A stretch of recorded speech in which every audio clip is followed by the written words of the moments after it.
बहन का फोन आया है कि इतने साल बाद परदेश से आया है और मेरे बच्चे के हाथ पर 100 रुपल्ली रख कर गया है। मेरे हाथ में किसकी कहानी है नहीं पता, लेकिन जिसकी भी कहानी है ना, दिल रोने लगा ये सुनकर। परदेसी की कहानी है। 10 साल हो गए थे परदेश में काम करते हुए। पहला साल कर्ज उतारने में और दूसरा तीसरा साल बहन की शादियों की भेंट चढ़ गया। चौथे साल कुछ करके आने का सोचा तो पापा की तबीयत खराब हो गई, नहीं आ पाया। यहां तक कि पापा दुनिया छोड़कर चले गए तब भी नहीं आ पाया। बूढ़ी माँ घर में अकेली थी। आने का सोचा लेकिन कोई बचत नहीं थी, तो फिर परदेश से हिम्मत नहीं हुई कि इतने साल परदेश में रहकर खाली हाथ कैसे जाऊं। लेकिन माँ की जिद और बहनों ने कहा कि भाई आ जाओ, हमें कुछ नहीं चाहिए, बस आ जाओ कहा तो हिम्मत बढ़ी।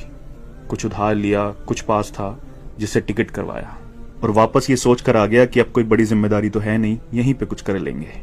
आने के दूसरे दिन बहन से मिलने गया। बहन बच्चों वाली हो चुकी थी। आते वक्त भांजे के हाथ पर 100 रुपए रखकर वापस हुआ। दूसरी बहन के यहाँ पहुंचने पर पास के पैसे भी खत्म हो चुके थे, लेकिन ये उम्मीद थी कि ये बहन ज्यादा नजदीक है, कुछ नहीं बोलेगी। वहां से वापसी पर भांजे के हाथ पर कुछ नहीं रखा और जब घर पहुंचा तो मां ने बताया कि एक बहन का फोन आया है। बहुत बड़ा दिल चाहिए यार ये सुनने के लिए।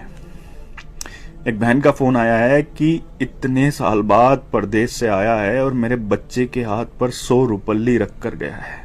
इतना तो हम फकीरों को दे देते हैं। दूसरी बोली, मेरे बच्चों के हाथ पर 10 रुपल्ली भी रख कर नहीं गया, ससुराल में मेरी नाक कटा दी। ये सब सुनकर मैं सुन्न रह गया और अब अपनी 10 साल की कमाइयों का हिसाब लगा रहा था। अरे यार, अगर पुराना घर छोड़कर नए घर में भी चले जाओ ना तो ख्वाब हमेशा पुराने घरों के आते हैं। और एक परदेसी तो अपना सब कुछ छोड़कर चला जाता है अपनों के लिए, अपनों को बसाने के लिए। लोग मेहनत करके पैसा कमाते हैं, लेकिन परदेसी मेहनत के साथ साथ अपनी उम्र को बेचकर पैसा कमाता है।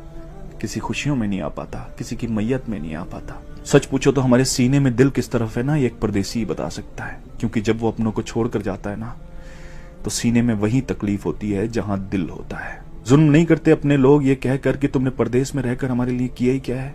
अरे कसम खुदा की अगर तुम्हें एहसास हो जाए, अंदाजा लग जाए ना कि उसने परदेश में रहकर तुम्हारे लिए क्या किया है, तो इस जबान को कटवाना पसंद करोगे, लेकिन कभी उसकी कुर्बानियों के खिलाफ बोलना पसंद नहीं करोगे।